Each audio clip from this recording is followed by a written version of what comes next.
ਅੰਮ੍ਰਿਤਸਰ 'ਚ ਇਸ ਵੇਲੇ ਜੋ ਕੋਵਿਡ ਦੀ ਸਥਿਤੀ ਹੈ, ਆਪਾਂ ਨੂੰ ਸਾਰਿਆਂ ਨੂੰ ਪਤਾ ਹੈ ਕਿ ਇਹਨਾਂ ਹਾਲਾਤਾਂ ਦੇ ਵਿੱਚ ਕਾਫੀ ਜਿਹੜਾ ਹੈ ਇਸ ਵੇਲੇ ਕੋਵਿਡ ਜਿਹੜਾ ਹੈ ਪੂਰੇ ਚਰਮ ਸੀਮਾ 'ਤੇ ਪਹੁੰਚਿਆ ਹੋਇਆ ਹੈ ਔਰ ਕਾਫੀ ਲੋਕ ਜਿਹੜੇ ਹੈ ਇਹ ਤੋਂ ਇਸ ਵੇਲੇ ਹੁਣ ਗ੍ਰਸਤ ਹੋ ਚੁੱਕੇ ਨੇ ਔਰ ਇਹ ਕੋਵਿਡ ਜਿਹੜਾ ਹੈ ਤਕਰੀਬਨ ਹਰ ਘਰ ਦੇ ਵਿੱਚ ਜਿਹੜਾ ਹੈ ਦਸਤਕ ਇਸ ਵੇਲੇ ਦੇ ਚੁੱਕਾ ਹੈ। ਜਿੰਨੇ ਵੀ ਹਸਪੀਟਲਸ ਨੇ ਸਾਡੇ ਸਰਕਾਰੀ ਹਸਪੀਟਲਸ ਨੇ ਉਹਨਾਂ ਦੇ ਵਿੱਚ ਮਰੀਜ਼ਾਂ ਦੀ ਤਾਦਾਦ ਕਾਫੀ ਹੁਣ ਵੱਧ ਚੁੱਕੀ ਹੈ। ਆਕਸੀਜਨ ਨੂੰ ਲੈ ਕੇ ਜਿਸ ਤਰ੍ਹਾਂ ਆਪਾਂ ਸਾਰੇ ਜਾਣਦੇ ਹਾਂ ਕਿ ਭਾਵੇਂ ਕਿ ਅਸੀਂ ਇੰਸ਼ੋਰ ਕਰਵਾ ਰਹੇ ਹਾਂ ਕਿ ਸਪਲਾਈ ਬਿਲਕੁਲ ਰੈਗੂਲਰ ਹਰ ਹਸਪਤਾਲ ਨੂੰ ਮਿਲੇ ਔਰ ਪਹੁੰਚੇ, ਲੇਕਿਨ ਇਹ ਵੀ ਸੱਚਾਈ ਹੈ ਕਿ ਆਕਸੀਜਨ ਇਸ ਵੇਲੇ ਜਿਹੜੀ ਹੈ ਕਾਫੀ ਕਿੱਲਤ ਹੈ ਔਰ ਇੱਕ ਬੂੰਦ ਆਕਸੀਜਨ ਦੀ ਸਾਨੂੰ ਬੜੇ ਧਿਆਨ ਨਾਲ ਵਰਤਣ ਦੀ ਲੋੜ ਹੈ ਔਰ ਇਹਦੇ ਬਾਰੇ ਅਸੀਂ ਸਾਰੇ ਹਸਪੀਟਲਸ ਦੇ ਨਾਲ ਵੀ ਜਿਹੜਾ ਹੈ ਮੀਟਿੰਗਸ ਕਰ ਚੁੱਕੇ ਹਾਂ ਔਰ ਸਾਰੇ ਇਸ ਗੱਲ ਤੋਂ ਸੁਚੇਤ ਨੇ ਔਰ ਹਰ ਇੱਕ ਨੇ ਆਪਣੀ ਆਪਣੀ ਕੰਜ਼ੰਪਸ਼ਨ ਨੂੰ ਪ੍ਰੋਪਰ ਢੰਗ ਦੇ ਨਾਲ ਮੋਨੀਟਰ ਕੀਤਾ ਹੈ ਔਰ ਆਕਸੀਜਨ ਆਡਿਟ ਵੀ ਕਰਵਾ ਰਹੇ ਨੇ। ਪਹਿਲਾਂ ਜਿਹੜੀਆਂ ਹਦਾਇਤਾਂ ਸਾਡੀਆਂ ਸੀਗੀਆਂ ਜਿਹਦੇ ਵਿੱਚ ਸਾਡੇ ਕਰਫਿਊ ਅਸੀਂ ਲਗਾਇਆ ਹੈ, ਵੀਕਐਂਡ ਕਰਫਿਊ ਹੈ, ਉਹ ਸਾਰੀਆਂ ਹਦਾਇਤਾਂ ਦੇ ਨਾਲ ਸਰਕਾਰ ਵੱਲੋਂ ਹੁਣ ਕੁਝ ਐਡੀਸ਼ਨਲ ਰਿਸਟ੍ਰਿਕਸ਼ਨਸ ਵੀ ਲਗਾਈਆਂ ਗਈਆਂ ਨੇ ਕਿਉਂਕਿ ਬਿਮਾਰੀ ਦੇ ਹਾਲਾਤ ਨੂੰ ਦੇਖਦੇ ਹੋਏ ਇਹ ਦੇਖਿਆ ਜਾ ਰਿਹਾ ਹੈ ਕਿ ਜੇ ਅਸੀਂ ਹੁਣ ਸਖਤ ਕਦਮ ਨਹੀਂ ਉਠਾਵਾਂਗੇ ਤੇ ਆਉਣ ਵਾਲੇ 8-10 ਦਿਨ ਜਿਹੜੇ ਹੈਗੇ ਆ ਇਹ ਸਥਿਤੀ ਸਾਡੇ ਤੋਂ ਜਿਹੜਾ ਹੈ ਹੋ ਸਕਦਾ ਹੋਰ ਵਿਰਾਟ ਰੂਪ ਲੈ ਲਵੇ ਔਰ ਆਪਾਂ ਸਾਰੇ ਕਾਫੀ ਮੁਸ਼ਕਿਲ ਵਿੱਚ ਇਸ ਸਥਿਤੀ ਵਿੱਚ ਆ ਜਾਵਾਂਗੇ। ਸੋ ਇਸ ਕਰਕੇ ਮੇਰੀ ਸਾਰਿਆਂ ਨੂੰ ਇਹ ਬੇਨਤੀ ਹੈ ਕਿ ਜਿੰਨੀਆਂ ਹੁਣ ਤੱਕ ਰਿਸਟ੍ਰਿਕਸ਼ਨਸ ਲੱਗੀਆਂ ਨੇ ਕਿਰਪਾ ਕਰਕੇ ਉਹਨਾਂ ਨੂੰ ਜਿਹੜਾ ਹੈ ਫੋਲੋ ਕਰੋ ਔਰ ਹਰ ਪਰਿਵਾਰ ਨੂੰ ਇਹ ਅਪੀਲ ਹੈ ਕਿ ਤੁਸੀਂ ਆਉਣ ਵਾਲੇ 15 ਦਿਨ ਕਿਰਪਾ ਕਰਕੇ ਆਪਣੇ ਘਰਾਂ ਦੇ ਵਿੱਚ ਰਹਿ ਕੇ ਹੀ ਜਿਹੜੇ ਆਪਣੇ ਸਾਰੇ ਮੁਨਾਸਿਬ ਕੰਮ ਕਰਨ ਵਾਲੇ ਨੇ ਉਹ ਕਰੋ। ਬੱਚਿਆਂ ਨੂੰ ਬਾਹਰ ਨਾ ਜਾਣ ਦਿਓ, ਬਜ਼ੁਰਗ ਜਿਹੜੇ ਨੇ ਉਹ ਘਰ 'ਚ ਰਹਿਣ, ਜਿੰਨੇ ਵੀ ਘਰੋਂ ਬਾਹਰ ਜਾਣਾ ਹੈ ਉਹ ਸਿਰਫ ਉਹਨਾਂ ਕੰਮਾਂ ਲਈ ਜਿਹੜੇ ਅਸੈਂਸ਼ੀਅਲ ਹੈਗੇ ਨੇ ਆਪਣੀ ਲਾਈਫ ਵਾਸਤੇ ਉਹਨਾਂ ਲਈ ਬਾਹਰ ਨਿਕਲਣ ਔਰ ਆਪਣੇ ਉਹਨਾਂ ਸਮਾਨ ਜਿੰਨਾ ਕੋਲ ਲੋੜ ਹੈ ਲੈ ਕੇ ਆਪਣੇ ਜਿਹੜਾ ਹੈ ਘਰਾਂ ਦੇ ਵਿੱਚ ਜ਼ਿਆਦਾ ਤੋਂ ਜ਼ਿਆਦਾ ਰਹਿਣ ਨੂੰ ਤਰਜੀਹ ਦੇਣ ਕਿਉਂਕਿ ਬਾਹਰ ਘੁੰਮਣਾ ਫਿਰਨਾ ਜਿਹੜਾ ਹੈ ਕਿਉਂਕਿ ਇਨਫੈਕਸ਼ਨ ਇਸ ਲੈਵਲ ਤੱਕ ਫੈਲੀ ਹੈ ਕਿ ਕੋਈ ਵੀ ਬੰਦਾ ਜੇ ਬਾਹਰ ਜਾ ਰਿਹਾ ਹੈ ਤੇ ਉਹ ਜਿਹੜਾ ਹੈ ਇਹ ਤੋਂ ਗ੍ਰਸਤ ਹੋ ਕੇ ਵਾਪਸ ਆਉਂਦਾ ਹੈ ਔਰ ਘਰ ਦੇ ਵਿੱਚ ਕੋਈ ਵੀ ਮਰੀਜ਼ ਹੈ ਉਹਨੂੰ ਇਹ ਬਿਮਾਰੀ ਟ੍ਰਾਂਸਫਰ ਹੋ ਜਾਂਦੀ ਹੈ ਔਰ ਜਿਸ ਤਰ੍ਹਾਂ ਆਪਾਂ ਜਾਣਦੇ ਹਾਂ ਕਿ 100 ਤੋਂ 85% ਲੋਕ ਜਿਹੜੇ ਨੇ ਉਹ ਕਈ ਵਾਰੀ ਏਸਿਮਟੋਮੈਟਿਕ ਰਹਿ ਜਾਂਦੇ ਨੇ, ਉਹਨਾਂ ਨੂੰ ਪਤਾ ਵੀ ਨਹੀਂ ਲੱਗਦਾ। 15% ਲੋਕਾਂ ਦੇ ਵਿੱਚ ਇਹ ਬਿਮਾਰੀ ਜਿਹੜੇ ਆਪਣੇ ਲੱਛਣ ਜਿਹੜੇ ਬਹੁਤ ਦਿਖਾਉਂਦੀ ਹੈ,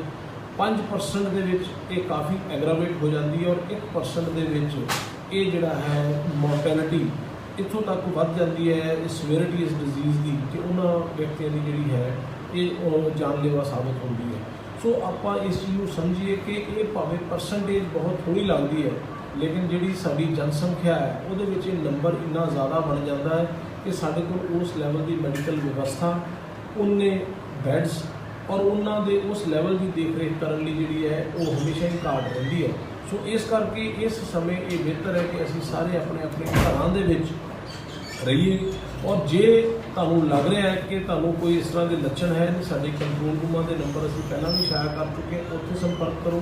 104 ਉੱਤੇ ਸੰਪਰਕ ਕਰੋ ਔਰ ਜਿਹੜਾ ਵੀ ਹਸਪੀਟਲ ਜਿਹੜਾ ਹੈ ਜਿੱਥੇ ਬੈੱਡ ਅਵੇਲੇਬਲ ਹੈ ਜੇ ਕਿਤੇ ਮੁਸ਼ਕਿਲ ਆ ਰਹੀ ਹੈ ਸਾਡਾ ਗਵਰਨਮੈਂਟ ਮੈਡੀਕਲ ਕਾਲਜ ਸਾਡੇ ਬੈੱਡਸ ਅਵੇਲੇਬਲ ਹੈਗੇ ਨੇ, ਕਿਰਪਾ ਕਰਕੇ ਤੁਸੀਂ ਉੱਥੇ ਵੀ ਜਿਹੜਾ ਹੈ ਸਾਨੂੰ ਤੁਸੀਂ ਅਪਰੋਚ ਕਰ ਸਕਦੇ ਹੈਗੇ ਆ। ਸੋ ਕੁਛ ਜਿਹੜੀਆਂ ਐਡੀਸ਼ਨਲ ਰਿਸਟ੍ਰਿਕਸ਼ਨਸ ਹੈ ਜਿਹੜੀਆਂ ਹੁਣ ਇਮੀਡੀਏਟਲੀ ਲਾਗੂ ਹੋ ਰਹੀਆਂ ਨੇ ਮੈਂ ਉਹ ਦੁਬਾਰਾ ਦੱਸ ਦਿੰਦਾ ਹੈ। ਹੁਣ ਸਿਰਫ ਤੇ ਸਿਰਫ ਅਸੈਂਸ਼ੀਅਲ ਕਮੋਡਿਟੀਜ਼ ਵਾਲੀਆਂ ਦੁਕਾਨਾਂ ਜਿਨ੍ਹਾਂ ਦੇ ਵਿੱਚ ਕੈਮਿਸਟ ਸ਼ਾਪਸ, ਦੁੱਧ, ਖਾਣ ਪੀਣ, fruit, dairy, poultry, eggs, meat, mobile repair ਜੇ ਕੋਈ ਜ਼ਰੂਰੀ ਹੈ ਅਤੇ ਜਿਹੜੇ ਐਗਰੀਕਲਚਰ ਸੀਡਸ, ਇਹਨਾਂ ਦੀਆਂ ਜਿਹੜੀਆਂ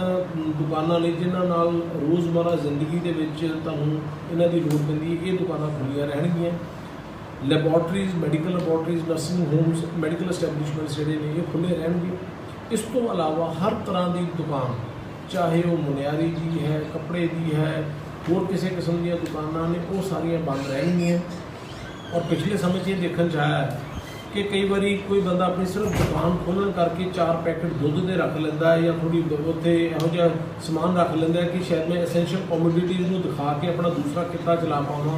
ਇਹ ਉਹਨਾਂ ਵੀਰਾਂ ਨੂੰ ਸਖਤ ਹਦਾਇਤ ਹੈ ਕਿ ਕੇਵਲ ਤੇ ਕੇਵਲ ਜਿਹੜੇ ਐਸੈਂਸ਼ੀਅਲ ਕਮੋਡਿਟੀਜ਼ ਨਾਲ ਡੀਲ ਕਰਦੇ ਨੇ ਉਹੀ ਦੁਕਾਨਾਂ ਖੁੱਲ੍ਹੀਆਂ ਰਹਿਣ ਔਰ ਦੂਸਰਾ ਕੋਈ ਜਿਹੜਾ ਹੈ ਇਸ ਤਰੀਕੇ ਦੀ ਜਿਹੜੀ ਹੈ ਕਾਰਵਾਈ ਨਾ ਕਰੇ, ਕਿਉਂਕਿ ਮੇਨ ਸਾਡਾ ਪਰਪਸ ਹੈ ਕਿ ਲੋਕਾਂ ਦੀ ਆਵਾਜਾਈ ਘਟਾਈਏ ਔਰ ਲੋਕਾਂ ਨੂੰ ਜਿਹੜਾ ਹੈ ਘਰਾਂ 'ਚ ਹੀ ਰਹਿਣ ਲਈ ਅਸੀਂ ਜਿਹੜਾ ਹੈ ਪ੍ਰੇਰਿਤ ਕਰੀਏ। ਔਰ ਬਾਹਰ ਵਾਲੇ ਆਉਣ ਵਾਲੇ ਵਿਅਕਤੀਆਂ ਵਾਸਤੇ 72 ਘੰਟੇ ਤੋਂ ਪਹਿਲਾਂ ਦੀ ਨੈਗੇਟਿਵ ਰਿਪੋਰਟ ਲਾਜ਼ਮੀ ਕਰ ਦਿੱਤੀ ਗਈ ਹੈ। ਜੇ ਕੋਈ ਬਾਹਰੋਂ ਆ ਰਿਹਾ ਹੈ, ਵੈਕਸੀਨੇਸ਼ਨ ਸਰਟੀਫਿਕੇਟ ਐਟਲੀਸਟ ਘੱਟੋ ਘੱਟ ਇੱਕ ਡੋਜ਼ ਲਈ ਹੋਵੇ 2 ਵੀਕ ਪੁਰਾਣੀ, ਉਹ ਲਾਜ਼ਮੀ ਹੋ ਗਿਆ ਹੈ। ਜੇ ਕੋਈ ਬਾਹਰੋਂ ਆਉਂਦਾ ਹੈ, ਸਾਰੇ ਸਰਕਾਰੀ ਦਫ਼ਤਰਾਂ ਦੇ ਵਿੱਚ 50% ਜਿਹੜੀ ਸਟਰੈਂਥ ਹੈਗੀ ਹੈ ਉਹ ਉਹਦੇ 'ਤੇ ਵਰਕ ਕਰਨਗੇ ਔਰ ਜਿਹੜਾ ਹੈ ਕੋਵਿਡ ਮੈਨੇਜਮੈਂਟ ਦੇ ਨਾਲ ਜਿਹੜੇ ਦਫ਼ਤਰ ਲੱਗੇ ਹੈਗੇ ਨੇ ਉਹਨਾਂ ਨੂੰ ਇੱਕ ਤੋਂ ਛੋਟ ਹੈ, ਉਹ ਸਾਰੇ ਦੇ ਸਾਰੇ ਪੂਰੀ ਸਟਰੈਂਥ 'ਚ ਕੰਮ ਕਰਨਗੇ। 4 ਵੀਲਰਸ ਦੇ ਵਿੱਚ ਕੇਵਲ 2 ਪੈਸੇਂਜਰਸ ਤੇ ਨਾਲ ਜਿਹੜਾ ਹੈ ਡਰਾਈਵਰ ਅਲਾਉਡ ਹੋਏਗਾ। 2 ਵੀਲਰਸ ਦੇ ਵਿੱਚ ਜਿਹੜਾ ਹੈ ਪਿਲੀਅਨ ਰਾਈਡਿੰਗ ਜਿਹੜੀ ਹੈ ਉਹ ਬੰਦ ਹੈ, ਕੇਵਲ ਇੱਕੋ ਪਰਿਵਾਰ ਦੇ 2 ਮੈਂਬਰ ਜਿਹੜੇ ਨੇ ਉਹਦੇ 'ਤੇ ਸਵਾਰੀ ਕਰ ਸਕਦੇ ਨੇ। ਵੈਡਿੰਗ ਸੈਰੇਮਨੀਜ਼, ਫਿਊਨਰਲਸ, ਇਹਨਾਂ ਵਾਸਤੇ ਜਿਹੜੀ ਗੈਦਰਿੰਗਸ ਹੈਗੀ ਹੈ ਇਹ 10 ਬੰਦਿਆਂ ਦੀ ਗੈਦਰਿੰਗ ਦੀ ਜਿਹੜੀ ਲਿਮਟ ਹੈ ਉਹ ਫਿਕਸ ਕਰ ਦਿੱਤੀ ਗਈ ਹੈਗੀ ਹੈ। ਪਿੰਡਾਂ 'ਚ ਠੀਕਰੀ ਪਹਿਰੇ ਔਰ ਉਹ ਨਾਈਟ ਕਰਫਿਊ ਨੂੰ ਲਾਗੂ ਕਰਨ ਲਈ ਠੀਕਰੀ ਪਹਿਰਿਆਂ ਦੇ ਆਰਡਰਸ ਕੀਤੇ ਜਾ ਰਹੇ ਹੈਗੇ ਨੇ। ਸਬਜ਼ੀ ਮੰਡੀਆਂ ਦੇ ਵਿੱਚ ਦੇਖਣ 'ਚ ਆਇਆ ਕਿ ਸਵੇਰੇ ਆਮ ਲੋਕ ਵੀ ਸਬਜ਼ੀ ਖਰੀਦਣ ਚਲੇ ਜਾਂਦੇ ਨੇ, ਜਦੋਂ ਕਿ ਸਬਜ਼ੀ ਮੰਡੀਆਂ ਸਿਰਫ ਹੋਲਸੇਲਰਸ ਨੂੰ ਦੇਣ ਵਾਸਤੇ ਹੈਗੀਆਂ ਨੇ ਔਰ ਹੋਲਸੇਲਰਸ ਤੋਂ ਬਾਅਦ ਰਿਟੇਲਰਸ ਨੇ ਜਿਹੜੇ ਘਰਾਂ ਤੱਕ ਪਹੁੰਚ ਕਰਨੀ ਹੈ ਉਹ ਉੱਥੋਂ ਮਾਲ ਲੈਣਗੇ। ਲੋਕਾਂ ਨੂੰ ਬੇਨਤੀ ਹੈ ਕਿ ਉਹ ਮੰਡੀਆਂ ਦੇ ਵਿੱਚ ਰਸ਼ ਘਟਾਉਣ ਔਰ ਆਪ ਉੱਥੇ ਨਾ ਜਾਣ। ਇਹ ਜਿਹੜਾ ਕਾਰੋਬਾਰ ਸਵੇਰੇ ਤੜਕਸਾਰ ਉਹਨਾਂ ਨੂੰ ਕਰਨ ਦੀ ਆਗਿਆ ਹੋਵੇਗੀ, ਲੇਕਿਨ ਜਿਹੜੇ ਹੈ ਲੋਕ ਆਮ ਤੌਰ 'ਤੇ ਉੱਥੇ ਜਿਹੜਾ ਨਾ ਜਾਣ, ਉਹਨਾਂ ਤੱਕ ਪਹੁੰਚ ਜਿਹੜੀ ਹੈ ਜੋ ਉਹਨਾਂ ਦਾ ਰਿਟੇਲ ਸਿਸਟਮ ਬਣਿਆ ਹੈ ਉਹਦੇ ਰਾਹੀਂ ਹੀ ਹੋਏਗੀ। ਕਿਸਾਨ ਜਥੇਬੰਦੀਆਂ ਤੇ ਸਾਡੇ ਧਾਰਮਿਕ ਲੀਡਰਸ ਨੂੰ ਜਿਹੜਾ ਹੈ ਇਹ ਅਸੀਂ ਇਹਦੇ ਵਿੱਚ ਬੇਨਤੀ ਕੀਤੀ ਹੈ ਕਿ ਆਪਣੇ ਧਰਨਾ ਪ੍ਰਦਰਸ਼ਨ ਗੈਦਰਿੰਗਸ ਜਿਹੜਾ ਹੈ ਉਹਨਾਂ ਨੂੰ ਬਿਲਕੁਲ ਘਟਾ ਕੇ, ਜੇ ਬਿਲਕੁਲ ਸਿੰਬੋਲਿਕ ਤੁਸੀਂ ਕਰਨਾ ਹੈ ਤੇ 2-4-5 ਬੰਦੇ ਰਹਿ ਕੇ ਕਰ ਸਕਦੇ ਨੇ, ਲੇਕਿਨ ਇਹਨੂੰ ਬੰਦ ਕੀਤਾ ਜਾਵੇ, ਧਰਨੇ ਪ੍ਰਦਰਸ਼ਨ ਨਾ ਕੀਤੇ ਜਾਣ। ਇਹ ਇੱਕ ਜਨਹਿਤ ਵਿੱਚ ਉਹਨਾਂ ਨੂੰ ਸਾਰਿਆਂ ਨੂੰ ਬੇਨਤੀ ਹੈਗੀ ਹੈ। ਜਿਹੜੀਆਂ ਰਿਲੀਜੀਅਸ ਪਲੇਸਿਸ ਹੈਗੀਆਂ ਨੇ, ਗੁਰਦੁਆਰੇ, ਮੰਦਰ, ਉਹਨਾਂ ਨੂੰ ਵੀ ਬੇਨਤੀ ਹੈ ਕਿ ਸ਼ਾਮ 6 ਵਜੇ ਤੋਂ ਬਾਅਦ ਸੰਗਤਾਂ ਨੂੰ ਜਿਹੜਾ ਹੈ ਉੱਥੇ ਆਉਣ 'ਤੇ ਕਿਹਾ ਜਾਵੇ ਕਿ ਸਵੇਰੇ ਦਰਸ਼ਨ ਮੱਥਾ ਟੇਕ ਲੈਣ, ਲੇਕਿਨ ਉਸ ਤੋਂ ਬਾਅਦ ਉੱਥੇ ਮਨਾਹੀ ਹੋਵੇਗੀ, ਕਿਉਂਕਿ ਧਾਰਮਿਕ ਥਾਵਾਂ 'ਤੇ ਅਸੀਂ ਦੇਖ ਰਹੇ ਹਾਂ ਬਹੁਤ ਜ਼ਿਆਦਾ ਰਸ਼ ਹੈਗਾ ਔਰ ਉੱਥੇ ਲੋਕ ਜਿਹੜਾ ਹੈ ਮਾਸਕ ਪਾਉਣ ਤੋਂ ਵੀ ਗੁਰੇਜ਼ ਕਰ ਰਹੇ ਨੇ। ਇਹਨਾਂ ਨੂੰ ਇਹ ਬੇਨਤੀ ਹੈ ਕਿ ਉੱਥੇ ਤੁਸੀਂ ਜਿਹੜਾ ਹੈ ਭੀੜ ਘਟਾਓ ਔਰ ਜੇ ਕੋਈ ਉੱਥੇ ਜਾਂਦਾ ਹੈ ਤਾਂ ਮਾਸਕ ਜ਼ਰੂਰ ਪਾਵੇ, ਕਿਉਂਕਿ ਬਿਮਾਰੀ ਜਿਹੜੀ ਹੈ ਇਸ ਵੇਲੇ ਆਪਣੇ ਪੂਰਾ ਭਿਆਨਕ ਰੂਪ ਲੈ ਚੁੱਕੀ ਹੈ। ਸਾਡੇ ਵੱਲੋਂ ਜੇ ਕਿਸੇ ਨੇ ਆਕਸੀਜਨ ਜਿਹੜੀ ਹੈ ਉਹ ਵੀ ਧਿਆਨ 'ਚ ਆ ਰਿਹਾ ਕਿ ਕਈ ਲੋਕਾਂ ਨੇ ਇਹਨਾਂ ਹਾਲਾਤਾਂ ਨੂੰ ਦੇਖਦੇ ਹੋਏ ਆਕਸੀਜਨ ਦੇ ਸਿਲੰਡਰ ਜਿਹੜੇ ਹੈਗੇ ਨੇ ਉਹਨਾਂ ਦੀ ਹੋਰਡਿੰਗ ਕਰਨੀ ਸ਼ੁਰੂ ਕਰ ਦਿੱਤੀ ਹੈ ਔਰ ਇਹਨਾਂ ਦੇ ਪ੍ਰਾਈਸਿਸ ਵੀ ਜ਼ਰੂਰਤ ਤੋਂ ਜ਼ਿਆਦਾ ਹਾਈਕ ਕਰ ਦਿੱਤੇ ਨੇ। ਉਹਨਾਂ ਵਾਸਤੇ ਵੀ ਅਸੀਂ ਜਿਹੜਾ ਹੈ ਸਖਤ ਕਾਰਵਾਈ ਕਰ ਰਹੇ ਹਾਂ ਕਿ ਇਹੋ ਜਿਹੀ ਕਿਸੇ ਨੂੰ ਹੋਰਡਿੰਗ ਕਰਨ ਦੀ ਅਲਾਊਡ ਨਹੀਂ ਹੋਏਗਾ। RT-PCR ਟੈਸਟਿੰਗ ਜਿਹੜੀ ਹੈ, ਜਿਹੜੇ ਅਸੀਂ ਦੇਖਿਆ ਹੈ ਕਿ ਤੁਹਾਡੇ ਸਟਰੀਟ ਵੈਂਡਰਸ ਨੇ ਜਿੱਥੋਂ ਆਮ ਲੋਕ ਆ ਕੇ ਆਪਣਾ ਸਮਾਨ ਖਰੀਦਦੇ ਨੇ, ਚਾਹੇ ਉਹ ਗੋਲ ਗੱਪੇ ਦੀਆਂ ਦੁਕਾਨਾਂ ਨੇ, ਫਰੂਟ ਵਾਲੀ ਕੋਈ ਦੁਕਾਨ ਹੈ, ਉੱਥੇ ਕਾਫੀ ਭੀੜ ਭੜੱਕਾ ਹੋ ਜਾਂਦਾ ਹੈ। ਸਟਰੀਟ ਵੈਂਡਰਸ ਦੇ ਅਤੇ ਰੇਹੜੀ ਵਾਲਿਆਂ ਦੇ ਜਿਹੜੇ ਹੈ ਟੈਸਟਿੰਗ ਅਸੀਂ ਉਹਨਾਂ ਨੂੰ ਕਰਨ ਦੀ ਹਦਾਇਤ ਕੀਤੀ ਹੈ ਤਾਂ ਕਿ ਇਹ ਨਾ ਹੋਵੇ ਵੀ ਉਹ ਇੱਕ ਬੰਦਾ ਇਨਫੈਕਟਡ ਹੋਵੇ ਔਰ ਉਹ ਜਿੰਨੇ ਵੀ ਉਹਨਾਂ ਕੋਲ ਗਾਹਕ ਆ ਰਹੇ ਹੈ ਇਹ ਬਿਮਾਰੀ ਉਹਨਾਂ ਨੂੰ ਗਾਹ ਉੱਥੇ ਟ੍ਰਾਂਸਫਰ ਹੋਣਗੇ। ਸੋ ਇਸ ਤਰੀਕੇ ਦੀ ਜਿਹੜੀ ਚੀਜ਼ ਹੈ ਅਸੀਂ ਇਹਨੂੰ ਸਖਤੀ ਨਾਲ ਲਾਗੂ ਕਰਨ ਜਾ ਰਹੇ ਹਾਂ। ਬਾਕੀ ਜਿਹੜੇ ਸਟੈਪਸ ਨੇ ਜਿਨ੍ਹਾਂ ਦੇ ਉੱਤੇ ਆਲਰੇਡੀ ਅਸੀਂ ਪਹਿਲਾਂ ਦੱਸਿਆ ਹੈ, ਹਰ ਰੋਜ਼ 6 ਵਜੇ ਤੋਂ ਜਿਹੜਾ ਹੈ ਅਗਲੇ ਦਿਨ 5 ਵਜੇ ਤੱਕ ਸਵੇਰੇ ਕਰਫਿਊ ਰਹੇਗਾ ਔਰ ਵੀਕਐਂਡ ਕਰਫਿਊ 6 PM ਸ਼ੁੱਕਰਵਾਰ ਨੂੰ ਲੱਗ ਕੇ 5 ਵਜੇ ਮੰਡੇ ਤੱਕ ਲੱਗਿਆ ਰਹੇਗਾ ਔਰ ਇਹਦੀ ਪੂਰੀ ਸਖਤੀ ਦੇ ਨਾਲ ਪਾਲਣਾ ਕੀਤੀ ਜਾਵੇਗੀ ਔਰ ਕਿਸੇ ਨੂੰ ਵੀ ਉੱਥੇ ਘੁੰਮਣ ਫਿਰਨ ਦੀ ਆਗਿਆ ਨਹੀਂ ਹੋਏਗੀ। ਔਰ ਇਸ ਤੋਂ ਇਲਾਵਾ ਜਿਹੜੇ ਹੈਗੇ ਨੇ ਟਰਾਂਸਪੋਰਟ ਬੱਸਿਸ ਦੇ ਵਿੱਚ, ਉਹਦੇ ਵਿੱਚ ਵੀ ਸਾਰੀਆਂ ਜਿੰਨੇ ਪਬਲਿਕ ਟਰਾਂਸਪੋਰਟ ਹੈ 50% ਕਪੈਸਿਟੀ ਤੱਕ ਲੋਕਾਂ ਨੂੰ ਬੈਠਣ ਦੀ ਆਗਿਆ ਹੈਗੀ ਹੈ ਤਾਂ ਕਿ ਉੱਥੇ ਦੂਰੀ ਪ੍ਰੋਪਰ ਜਿਹੜੀ ਹੈ ਸਮਾਜਿਕ ਦੂਰੀ ਬਣਾਈ ਜਾ ਸਕੇ। ਹਰ ਤਰ੍ਹਾਂ ਦੇ cinema halls, bar, gym, spa, swimming pool, coaching centre, sport complexes ਵਗੈਰਾ ਇਹ ਸਾਰੇ ਦੇ ਸਾਰੇ ਬੰਦ ਰਹਿਣਗੇ। हर तरह के रेस्टोरेंट्स जिहड़े ने अंदर बैठ के खाने की मनाही है, सिर्फ उत्थे टेक वे जिहड़ा है खाने का वो लिया जा सकता है। और होम डिलीवरी भी रात 9 बजे तक ही अलाउड है, उस तो बाद होम डिलीवरी भी नहीं करन दी जाएगी। और जे कोई इस तरीके का कोई भी अदारा रात को इसकी वायलेशन करता पाया गया तो उहदे ते सख्त कार्रवाई होगी और बकायदा उन्होंने आने वाले 3 महीने वास्ते सील कर दिता जाएगा। वीकली मार्केट्स अपनिया मंडियां वगैरह जिहड़ियां ने ये सब बंद रहनगियां। हर तरह की सोशल कल्चरल स्पोर्ट्स गैदरिंग्स के उत्ते जिहड़ा है बैन रहेगा। जे किसी ने कोई जिहड़ी है ज़रूरी अहम इहो जिहा है भी उन्होंने अवॉइड नहीं किया जा सकता, वो डिप्टी कमिश्नर की प्रवानगी तो बिना वो फंक्शन नहीं किया जा सकता। और उस तो बाद सारिया पोलिटिकल गैदरिंग्स जिहड़ियां ने वो भी बैन कीतियां होईयां ने। और जिहड़ा है लार्ज गैदरिंग्स जिहड़े लोग जाणगे उन्होंने 5 दिन का जिहड़ा है होम आइसोलेशन होम क्वारंटाइन जिहड़ा है वो करना पएगा। All educational institution schools and colleges जिहड़े है ये बंद रहणगे, पर इन्हां दे जिहड़े गवर्नमेंट के स्कूल्स ने उत्थे टीचर्स जिहड़े हैगे ने उन्होंने नॉन टीचिंग स्टाफ नूं उन्होंने अटेंड करने लई कहा गया हैगा। और इहदे कोशिश ज़्यादा तो ज़्यादा ही की जाए जे साडा ऑनलाइन टीचिंग सिस्टम हो सकता है तो उन्होंने प्रैफरेंस दी जाए, ताकि गैदरिंग क्योंकि जोड़े भी कोई टीचर साहबान आउणगे जाणगे वो अपने आप को एक्सपोज करेंगे। ये देख के जोड़ा है कोशिश करो कि वध तो वध ऑनलाइन टीचिंग के उत्ते ही आप